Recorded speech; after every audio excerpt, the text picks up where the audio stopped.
I'm not talking right now, just to show off. I really want to put that as the start of the video, but I don't know. No. There's no context to it.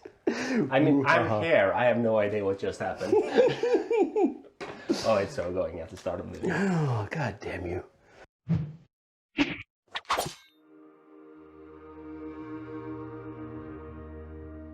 Hello, my name is Martin and welcome to Curious Foods. Today we're gonna have a little bit of an experiment. Magnus last week actually asked me if I could create a pretty good scrambled eggs dish. So, after doing a little bit of research, I found out that there are three main methods. There's the French method, which has very little curdles and a very soft scrambled egg. There's the English version, which is medium curds, but still quite a soft and mellow scrambled egg. And then there's the American version, where you have large sheets of scrambled eggs all wrapped together.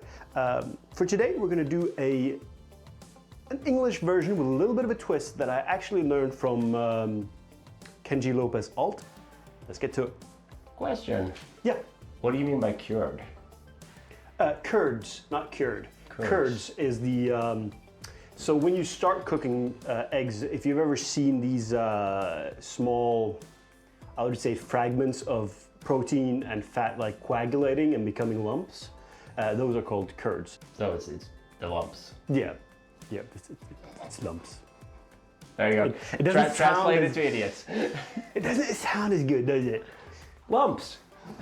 You want moist lumps? No. So let's talk a little bit about our dish, because we are gonna make some scrambled eggs, but I also wanted to have a fun and fresh side dish to brighten up, because the scrambled eggs can be a little bit heavy, especially when we have a good amount of butter. So what I'm actually gonna make here today is a simple bruschetta, and serve that next to it, just to give a little bit of brightness and a little bit of flavor to our dish. We're gonna start off with cutting our tomatoes. First of all, just cut it in half, and then we're gonna focus on removing this pith here. This is where the stem connects to the tomato. It doesn't taste very nice, and it's kind of rough. So I'm just gonna cut this off. Just cut two little veggies, and then we can remove that. Just throw that in the bin.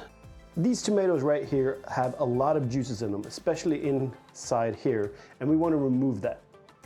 So what I'm going to do is I'm going to cut them into wedges, and then we're going to remove this pith in the inside. And we can save that for later, use it for a tomato sauce or pizza sauce or whatever you need. So just cut through in the middle, and it'll remove quite easily. Just be careful with your fingers. Now any remaining seeds or anything like that in here, you can just also remove. So just first cut them up to slices, and then we're gonna cut them lengthwise so that we get a fine dice of tomatoes.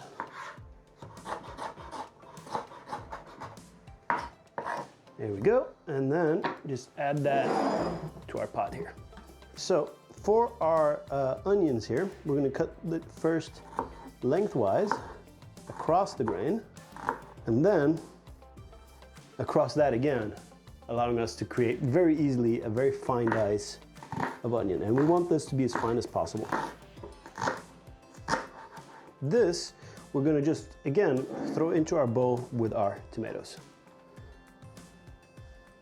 And that's about it, to be honest. You can leave it there, but we're gonna make it a little bit more special. All right, let's mince up some garlic here. Just crush it with your knife and then just start cutting. And then just go backwards and forwards and backwards and forwards until you get the consistency that you want. Of course, you could have just used the garlic press if you have one. I don't know if we have one actually. Do we? State of your kitchen, man. That is not a normal thing to have. A garlic press? All right, comment down below if you have a garlic press or not. If you don't, go get one. Well, our viewers watch food channels on YouTube, so of course they're gonna have some. I only make them. Well, hopefully you'll get one after today. Or at least you'll want to. You know, considering how much the table is complaining right now, I think a new table is our first priority. Yeah, maybe. New table, new knife, new editor, you know, whatever comes first. He's just standing there, make your jokes, I'm gonna make you look like a fool. What?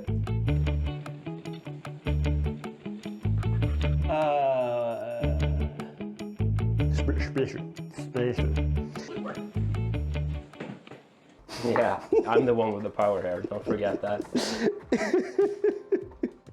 All right, this is probably fine enough. There we go. And let's add that to our bowl as well.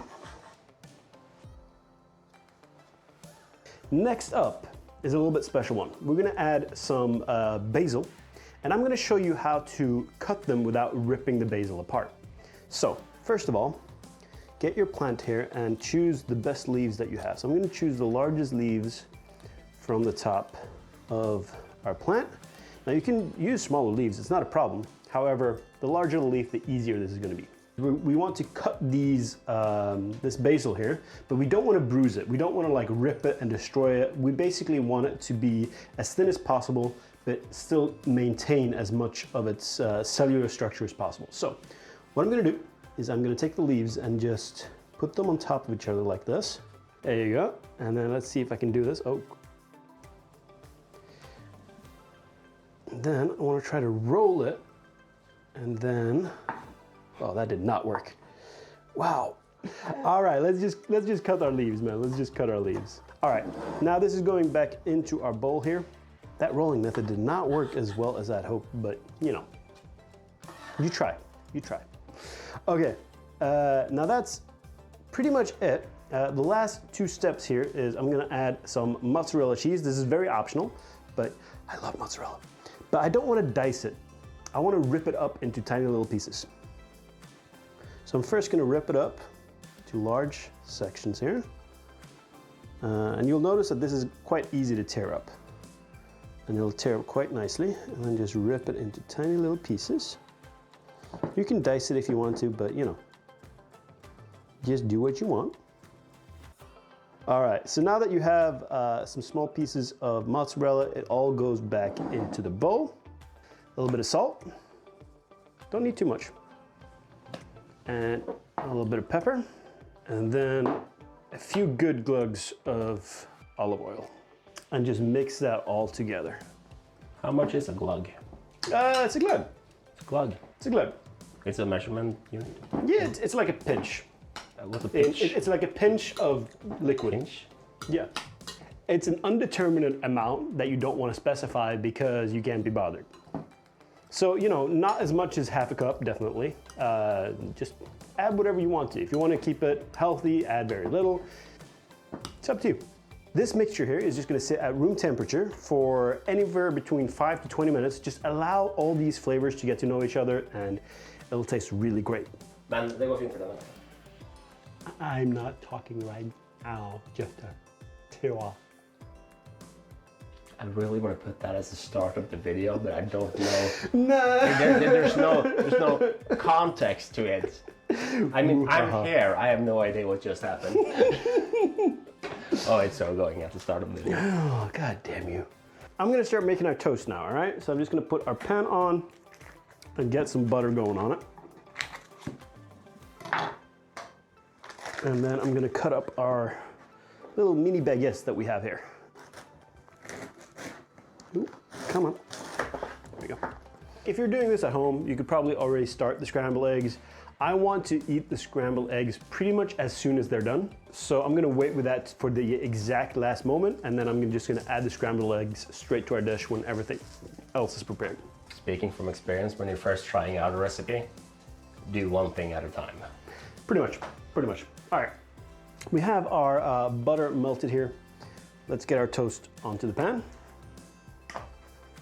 Now you can use whatever bread you have available. Bruschetta would be delicious and it's probably a little bit more traditional. This is what we had available today, so that's what we're gonna use. I think they're actually called flutes. Yep, mini flutes. Mini flutes, all right, cool. All right, there's our toast done. I'm gonna prepare our eggs. And what I'm gonna do is I'm gonna take 4 of these, put it into a bowl, and whisk it very thoroughly. I don't want to be able to distinguish between any of the whites or the yellows. Hey, you forgot to take out all the eggshells. There wasn't any eggshells in there. What? Seriously, I always have to take out broken eggshells. A little bit of salt. Don't need much. A little bit of pepper. Just beat the eggs just until it's a little bit combined. And then what we're gonna do is cut up some butter and put that into our eggs. So is that a pinch of butter then? A knob of butter, I think. Just to give you another word. And then mix that in. Try to get all the butter to like be individual pieces and not one blob stuck in the middle. Now, what this is gonna do, I think, is that it's gonna allow the eggs to cook at a little bit uneven temperature. So you'll have some pieces of the eggs that are a little bit colder than the rest while it's cooking. And that'll give you a larger margin for error when you're cooking your scrambled eggs. The rest of our butter here, this is about 2 tablespoons in total, is gonna go right there in our pot. Here's the trick. You know when you're supposed to pour in your scrambled eggs just before your butter is melted. There's like, most of the butter is gonna be melted. There's gonna be a tiny little piece of butter unmelted in the center.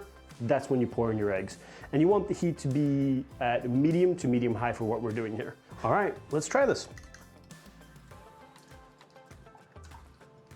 It's not gonna take very long for this to start curdling up and making scrambled eggs.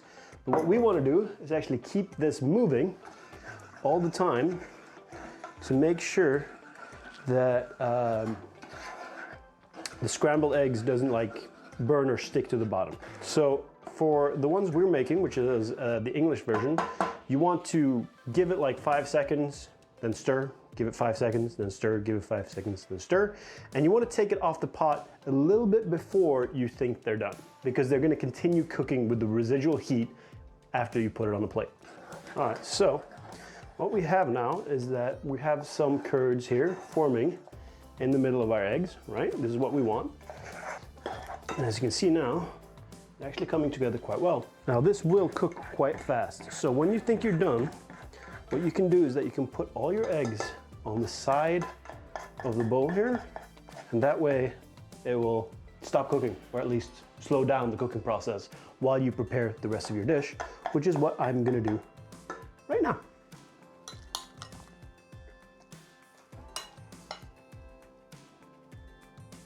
And then we take our scrambled eggs,